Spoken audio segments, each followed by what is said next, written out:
आज हम जिस टॉपिक की बात कर रहे हैं वो सबसे आसान टॉपिक है हमारा electric field and electric lines of force. हम दो चीजों की बात करेंगे, electric field and electric lines of force, यानी हम वैद्युत क्षेत्र और वैद्युत बल रेखाओं की बात करेंगे। तो हमें याद रखना है कि किसी वैद्युत आवेश के चारों ओर का वह क्षेत्र जिसमें कोई अन्य आवेश अपने ऊपर वैद्युत बल का अनुभव करे वैद्युत क्षेत्र कहलाता है। हमें याद रखना है किसी वैद्युत आवेश के चारों ओर का वह क्षेत्र जिसमें कोई अन्य आवेश अपने ऊपर वैद्युत बल का अनुभव करे वैद्युत क्षेत्र कहलाता है।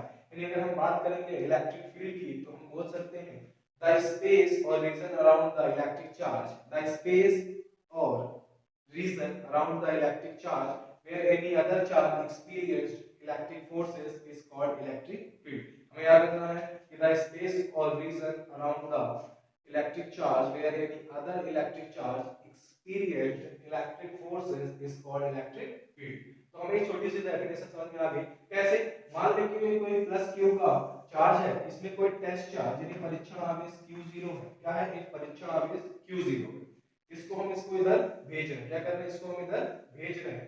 तो हम क्या देखेंगे कि ये जो चार्ज है, जैसे यहाँ पर आएगा, हमें पता है like charges ripple each other and unlike charges attract each other. यानी सजातीय आवेश एक दूसरे को प्रतिकर्षित करते हैं जबकि विजातीय आवेश एक दूसरे को क्या करते हैं? आकर्षित करते हैं। अगर यहाँ हम माइनस Q0 टेस्ट चार्ज भेजेंगे तो ये इसको क्या कर लेगा? अट्रैक्ट कर लेगा, और जिस फोर्स का हमें पता लगाना था वो फोर्स हमें पता नहीं चल पाएगा। तो हम यहाँ पर क्या भेजते हैं? प्लस का Q चार्ज जब इधर लाएंगे तो क्या करेगा?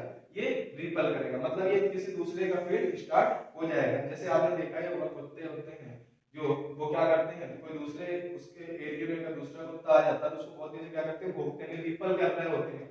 तो इस तरह की चीजों में बिल्कुल वो उनका एक एरिया होता है, मतलब रीजन होता है उनके चारों तरफ जिसमें किसी वो अन्य को पसंद नहीं करते। सिमिलरली क्या होता है? द स्पेस और region around the charge where any other charge experiences electric forces is called electric field. किसी वैद्युत आवेश के चारों ओर का वह क्षेत्र जिसमें कोई अन्य आवेश अपने ऊपर वैद्युत बल का अनुभव करे वैद्युत क्षेत्र कहलाता है। तो हम बात करें अगर अब बात करेंगे हम इलेक्ट्रिक लाइंस ऑफ फोर्स की। इलेक्ट्रिक लाइंस ऑफ फोर्स की हमें बात करनी है। इलेक्ट्रिक लाइंस ऑफ फोर्स हम बात करेंगे इलेक्ट्रिक लाइंस ऑफ फोर्स, जिसको हम कहते हैं वैद्युत बल रेखाएं। तो हमें बस इतनी सी बात याद रखनी है।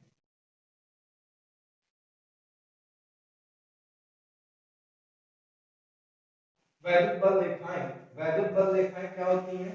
वैद्युत बल रेखाएं वैद्युत क्षेत्र में खींचा गया वह काल्पनिक निष्कोण वक्र है। हमें क्या याद रखना है कि वैद्युत बल रेखाएं वैद्युत क्षेत्र में खींचा गया वह काल्पनिक निष्कोण वक्र है जिस पर एक स्वतंत्र और पृथक्कृत धनावेश क्या करता है?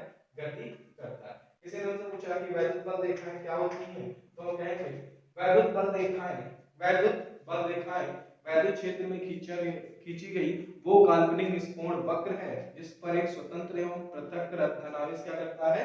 गति करता है। यानी प्लस आवेश है, इधर ये माइनस आवेश है। तो कुछ इस प्रकार से वैद्युत बल रेखाएं होती हैं। याद रखना है हमें कि प्लस से हमेशा electric lines of force emerge होती हुई लगती हैं, यानी धन आवेश से वैद्युत बल रेखाएं बाहर की ओर निकलती हैं जबकि ऋण आवेश को अंदर की ओर प्रवेश करती हैं। यानी नेगेटिव चार्जेस में हमेशा क्या होती है? Electric lines of force inter कर रही होती हैं जबकि पॉजिटिव चार्ज से क्या होती हैं?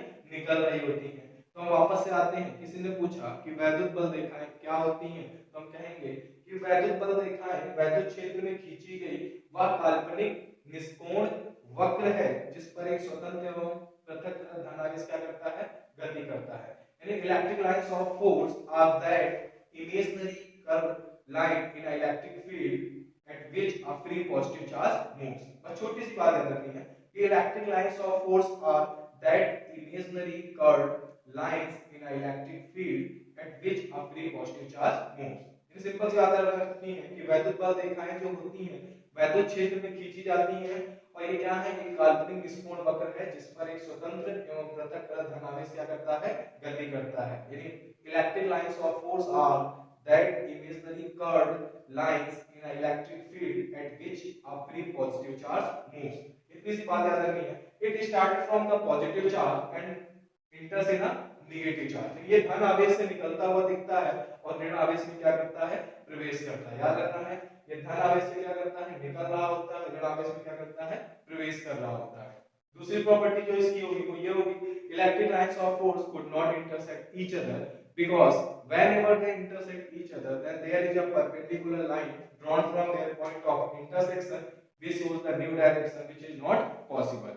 यानी वैद्युत बल रेखाएं एक दूसरे को कभी नहीं काटती हैं, क्योंकि वैद्युत बल रेखाएं अगर एक दूसरे को काट देंगे तो इनके कटान बिंदु से एक लंब खींचा जाएगा जो नई दिशा को प्रदर्शित करेगा, और वो संभव नहीं है। तो हमें याद रखना है, किसी ने पूछा वैद्युत बल रेखाएं क्या है, तो हम कह सकते हैं कि वैद्युत बल रेखाएं वैद्युत क्षेत्र में खींचा गया वह काल्पनिक निष्कोण वक्र है जिस पर एक स्वतंत्र और पृथक धनावेश क्या करता है, गति करता है। यानी electric lines of force are that imaginary curved lines in an electric field at which a free positive charge moves। तो हम बात करेंगे इलेक्ट्रिक डायपोल की। किसकी बात करेंगे हम? Electric dipole. किसकी बात कर रहे हैं हम? इलेक्ट्रिक डायपोल की बात करेंगे हम। किसकी बात करेंगे? Electric dipole. Electric dipole movement की बात कर रहे हैं हम। इलेक्ट्रिक डायपोल मूवमेंट जिसको क्या कहते हैं? वैद्युत द्विध्रुव आघूर्ण। इलेक्ट्रिक डायपोल मूवमेंट जिसको क्या कहते हैं? वैद्युत द्विध्रुव आघूर्ण की बात कर रहे हैं। तो हमें बिल्कुल आसान सी बात याद रखनी है इसमें कि मान लीजिए कोई प्लस क्यू चार्ज है और एक माइनस क्यू चार्ज है। ये का ऐसा पॉइंट है जहां पर इलेक्ट्रिक फील्ड इंटेंसिटी लगभग 0 के बराबर है, या इसको हम ओरिजिन मान लेते हैं इनका, दोनों चार्जेस के लिए। तो हमें बस इतने, किसी ने पूछा कि इलेक्ट्रिक डायपोल क्या होता है, यानी वैद्युत द्विध्रुव क्या होता है। किसी ने हमसे पूछ लिया कि भाई वैद्युत द्विध्रुव क्या होता है, इलेक्ट्रिक डायपोल क्या होता है। हमें पता है जब दो लोग एक जैसे हों लेकिन उनके नेचर अलग-अलग हों तो वो दो ध्रुव कहलाते हैं। जैसे मेल फीमेल, हमने पहले बताया एक लड़का एक लड़की, दोनों देखने में तो सेम है, एक दूसरे के जैसे ही लगभग, लेकिन उनके विचार एक दूसरे से पूरी तरीके से भिन्न हो और उन दोनों को एक साथ खड़ा कर दिया जाता है तो एक युग्म बनाते हैं। सिंपल सी बात है, एक जोड़ा बना रहे होते हैं। बस इतनी सी बात याद रखनी है कि whenever two equal and opposite charges are separated by the small distance, then this kind of arrangement is called electric dipole। ये सिंपल सी बात याद रखनी है, whenever equal and opposite charges are separated by the small distance, then this kind of arrangement is called electric dipole। कि जब भी दो बराबर किंतु विपरीत आवेश एक दूसरे से अल्प दूरी पर रखे हों तो इस प्रकार का जो समायोजन होगा उसको हम क्या कहेंगे? वैद्युत द्विध्रुव कहते हैं। याद रखना हमें, if equal and opposite charges are separated by the small distance, then this kind of arrangement is called electric dipole। जब भी दो बराबर किंतु विपरीत आवेश एक दूसरे से कुछ दूरी पर रखे हैं तो इस प्रकार का जो समायोजन होता है उसे हम वैद्युत द्विध्रुव कहते हैं। And the product of any one charge, the product of the magnitude of any one charge and the perpendicular distance between the both charges is called electric dipole moment। हमें याद रखना है कि इनमें से किसी एक आवेश को उठा लो, एक q को ले लो, हमें इसमें साइन से मतलब नहीं, हमने कहा सिर्फ मैग्नीट्यूड चाहिए, हमें मतलब परिमाण, एक न्यूमेरिक वैल्यू जो है वो हमें चाहिए, हमें प्लस माइनस से कोई मतलब नहीं है। किसी ने बोला कि इलेक्ट्रिक डायपोल मोमेंट क्या होता है तो हम बता सकते हैं कि the product of the magnitude of any one charge and the perpendicular distance between the both charges is called electric dipole moment। याद रखना है कि किसी ने पूछा वैद्युत द्विध्रुव आघूर्ण क्या होता है तो कह देंगे कि जब भी दो बराबर किंतु विपरीत आवेश एक दूसरे से कुछ दूरी पर रखे हैं तो इस समायोजन को वैद्युत द्विध्रुव कहते हैं। उनमें से किसी एक आवेश का परिमाण, एक आवेश का परिमाण और उनके बीच की लंबवत दूरी का जो गुणनफल होगा उसे हम वैद्युत द्विध्रुव आघूर्ण कहते हैं। याद रखेंगे हम कि इसमें से किसी एक आवेश